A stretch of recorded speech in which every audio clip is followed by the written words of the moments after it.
하나님 말씀 시편 131편입니다. 예배를 열 때 내가 성경을 읽은 것이 시편 117편이에요. 성경에서 제일 짧은 장이에요. 2절뿐이 없어요. 그리고 3절짜리가 한 5개 있습니다. 근데 오늘 그 131절 편이 3절뿐이 없는데, 그래도 담겨져 있는 내용은 정말 아름다운 거예요. 뭐 다윗의 시라고 쓴 것만 다윗이 쓴 건 아니에요. 거의 다가 다윗의 시라고 나는 봅니다. 뭐 바벨론 포로들이 썼다 뭐 그런데 그것도 근거가 없어요. 그냥 다윗이 썼다고 믿으면 난 좋아. 그러니까 뭐 거의 다가 다윗이 썼다고 이제 표현을 합니다. 이제 다윗이 썼다고 하는 건데, 여러분 참 마음에 와닿고 평안하고 아름다운 시라고 생각해요. 시편은 다 같이 신앙 고백, 하나님께 신앙을 고백하는 거예요. 자, 1절 다 같이 읽읍시다. 시작. 여호와여, 내 마음이 교만하지 아니하며 내 눈이 오만하지 아니하며 내가 큰 일과 감당치 못할 놀라운 일을 하려고 힘쓰지 아니하며. 이 앞부분에 교만하지 않다는 말을 한 것이 그럼 자기가 겸손한 걸 자랑하는 건가? 그런데 후반부가 너무 마음에 드는 말이에요. 예. 여러분, 우리 교회가 바로 이런 거에 근거해서 됐어요. 거대한 거 생각하지 아니하고 미치지 못할 것을 하는 것 같이 막 슬로건을 내놓고 주먹을 부르짖고 웅변하듯이 설교하지 아니하고 대단한 일을 해낼 것 같이 떠들지 아니하고. 여러분, 한국 기독교가 이런 세월이 수십 년 진행된 때가 있었어요. 부흥사님들이 특별히. 지금은 오히려 목소리가 너무 작아진 것이 가슴 아파요. 이러지도 말고 저러지도 말아야 되고 다윗과 같이 고백하면 좋은 거예요. 자기를 여기서 뭐라 그러냐면 따라서 하세요. 젖된 아이. 젖된 아이라고 생각을 해요. 젖을 먹는 아이는 아무것도 모르잖아요. 그리고 젖만 먹으려고 큰 달라기만 하잖아요. 젖 먹는 아기는 그냥 먹는 데만 아주 배가 이게 그냥 빵빵해지도록 먹잖아. 그럼 또 자고 나서 깨우면 또 먹지. 젖 먹는 건데 젖된 아이다. 젖은 안 먹는데 젖된 아이가 사실 엄마를 더 많이 받쳐요. 그래서 그 젖된 아이가 젖을 안 먹으면서 엄마 품에서 잠자는 거를 아주 평안하게 여긴단 말이에요.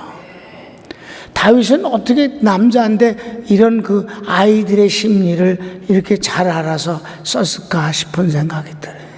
자기를 젖된 아이가 엄마의 품에서 평안하게 잠자는 것 같은 것으로 묘사해서, 그 아이가 무슨 교만하겠소? 그 아이가 무슨 거창한 구호를 외치겠소? 그 아이가 무슨 위대한 일을 말하겠어요?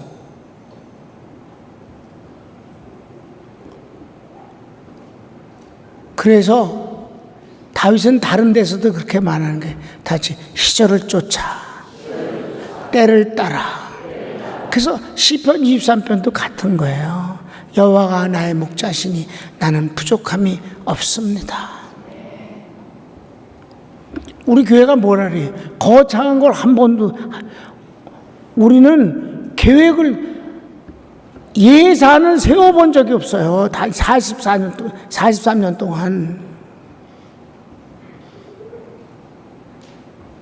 내년 예산을 얼마 세우겠습니다라고 여러분 들어본 적이 있어요? 우리는 결산만 하지 예산을 세운 적이 없어. 그게 이것 때문이에요. 거창한 계획을 안 세운다고. 그래, 꿈이 작은 것 같지? 아니, 젖된 아이 같이 살고 싶어서.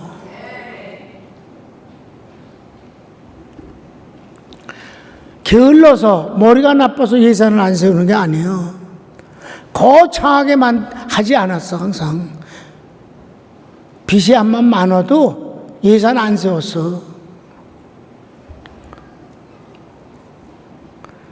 얼마나 이 시편 132편이 정말 말도 못하게 와닿는 말씀인지 몰라요. 다윗이 어쩜 이렇게 섬세한가. 영감 성령께서 어떻게 남자 어른에게 이런 젖된 아이 마음을 주시는가. 축복이 아니냐. 꿈이 없다고? 왜 꿈이 없어? 예수님이 꿈인걸. 그분이 나의 목자신 것보다 더 아름다운 꿈이 어디 있어요? 그래서 뭐라 그래요? 항상 우리가 뭐래? 점점 좋아진다지. 절대 한꺼번에가 아니고 점점 좋아지는 것이다. 한꺼번에 많이 뭐 기적, 하나님 물론 기적을 행하시는 분이셔요. 그러나 그분은 마술사가 아니에요. 심지 않았으면 가꿀 게 없는 거고, 가꾼 게 없으면 거둘 것도 없는 거예요. 그래서 항상 뭐라 그래? 점점 좋아지면 되는 거다. 신년 축복 기도회 때 올해 받을 축복만 받아라. 내년 것까지 땡겨서 받으면 되겠냐? 내년에도 또 받을 건데. 아멘. 얼뜻 보면은 아주 느슨한 것 같고 꿈이 없는 것 같아도 아니요. 숫자의 꿈을 난 갖지 않고 주님이 꿈이라 하니까. 주님이 꿈이고 주님이 나의 응답이시니까. 잣달다고 그러니까 막 기적을 맨날 기적을 역사하시고 막 넘치게 뭐 폭발적으로 이런 수식어들을 쓰는 건 다 허세야, 허세.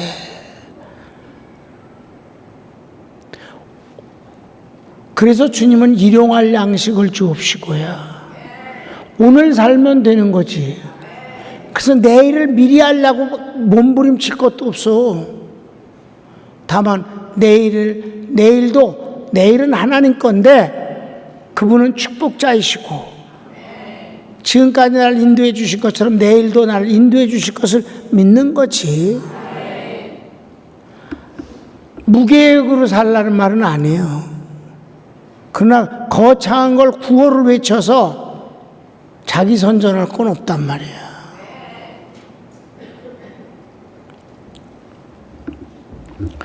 젖된 아이 참 너무 좋은 말이에요. 나 이 시편 132편에 그 1절의 후반부를 이건 다윗이 애도 안 낳았으면서 이건 진짜 성령님이 역사하시지 않으면 깨달을 수 없는 마음이 아니냐. 젖먹이는 관심 온 거고 젖된 아이가 엄마 품에서 잠을 잔다. 상상을 해봐요. 평안하겠지? 젖을 먹으려고 자는 게 아니라 젖을 뗀 아이란 말이에요. 자, 우리 이렇게 길게 했으니까 이제 됐어. 2절 시작. 실로 내가 내 영혼으로 고요하고 평안하게 하기를 젖된 아이가 그의 어머니 품에 있음 같게 하였나니 내 영혼이 젖된 아이와 같도다. 아멘. 그래, 평안하다. 다윗이 얼마나 어려운 일이 많았는데 그 어려운 가운데서도 저는 주님 품 안에서 이렇게 고백을 한다 이 말이에요.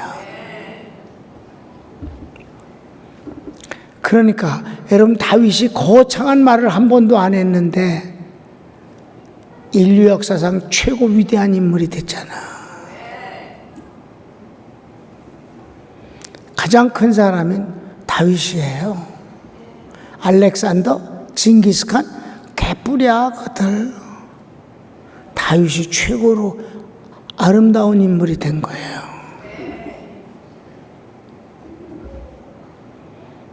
예수님이 다윗의 후손이라고 그랬고 마지막 3절 봅시다. 3절 시작. 이스라엘아 지금부터 영원까지 여호와를 바라라. 이게 뭐 이스라엘 백성들에게 자기가 그렇게 고백을 하고는 마지막에 너희들도 이런 복을 받으면 좋지 않겠는가. 하나님을 의지하고 하나님을 바라보면서 모두 다 같이 젖된 아이처럼 하나님을 의지하면서 평안하게 살면 얼마나 좋겠는가. 그는 선지자가 아니고 제사장이 아니기 때문에 명령령을 쓰지 아니해요. 그리고 그렇게 했으면 좋겠다는 거예요. 왕이니까. 왕이면 명령할 수도 있는데도 불구하고 그는 항상 선지자를 존경했고, 나단은 성경 한 군데 쓴 적도 없는 선지자인데, 나단 선지자가 다윗 시대 때 그 선지자인데 얼마나 나단을 존경하고 제사장을 존경하면서 그러면서 하나님 앞에 살았어요. 그런데 정말 하나님은 그를 위대하게 만들어 주셨어요. 지가 위대하려고 한 적이 없어. 하나도. 통일왕국을 이루었을 때 제일 먼저 한 일은 오베데돔 집에 있는 법궤를 모시고 올 때 왕복을 벗어버리고 제사장이 입는 에봇 하나, 멋있는 게 아니에요. 에봇은 속옷입니다. 일할 때 대제사장이 입는 게 아니라 제사장이 입는 옷이에요. 옆에 찢어진 거. 그걸 입고 왕복을 왕복, 그러니까 그걸 갖고 얼마나 마누라가 바가지를 긁었다고. 왕복을 벗어버리고 무슨 이상한 걸 하나 걸치고는 하체를 드러내면서 춤을 추고. 젖된 어린아이 아니면 그런 짓 못하지.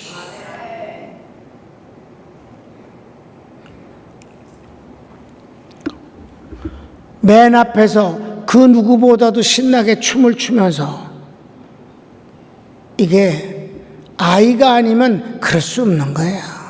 왕의 체면이라는 게 있는데 하나님이 얼마나 기뻐하셨어요.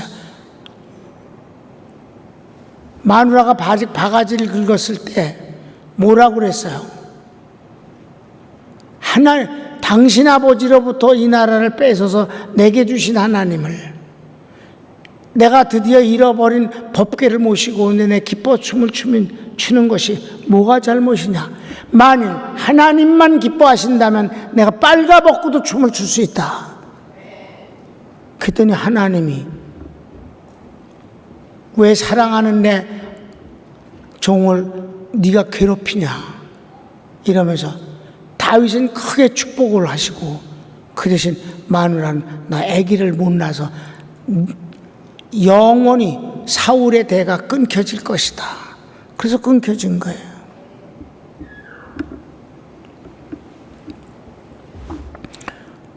그래서 사울의 대는 그냥 사울 그리고 그 자식 대에서 끝났어요.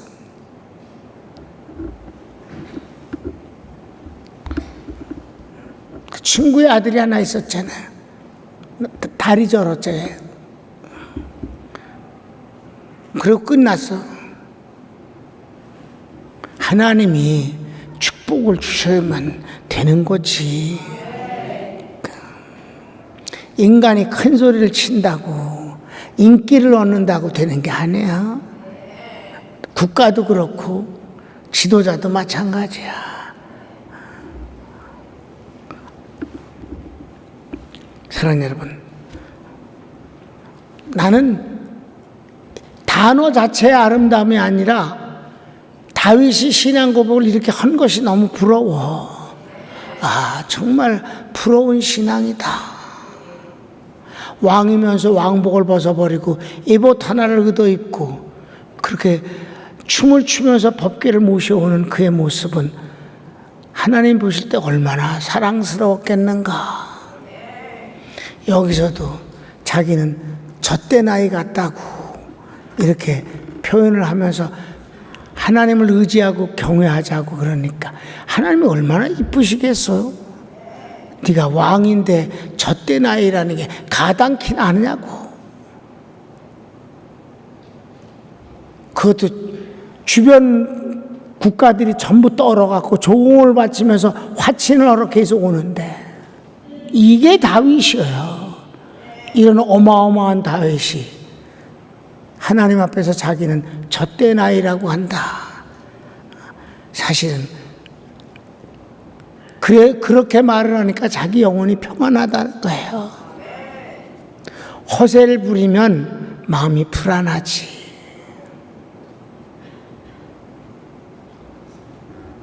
손을 봅시다. 하나님,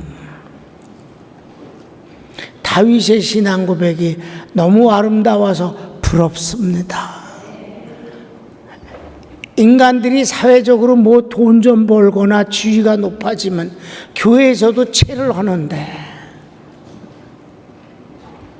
다윗은 그 시대의 세계의 왕이었습니다. 그런데 그는 언제나 젖된 아이같이 자기를 생각한다고 그랬습니다. 큰 일을 하면서도 거대한 일은 생각지 않는다고 했습니다. 하나님, 그리고 마지막에 이스라엘 모든 백성들도 그렇게 살면 좋겠다라고 권면합니다. 하나님, 종도 그렇게 살고 싶고, 사랑하는 이 주님을 사모해서 나온 사랑하는 성도들도 그렇게 살기를 원합니다. 교회 직분이 감투라고 생각을 하고,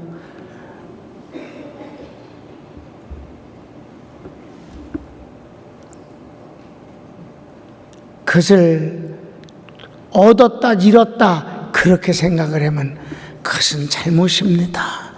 교회의 직분은 주님을 섬기기 위한 자리일 뿐입니다.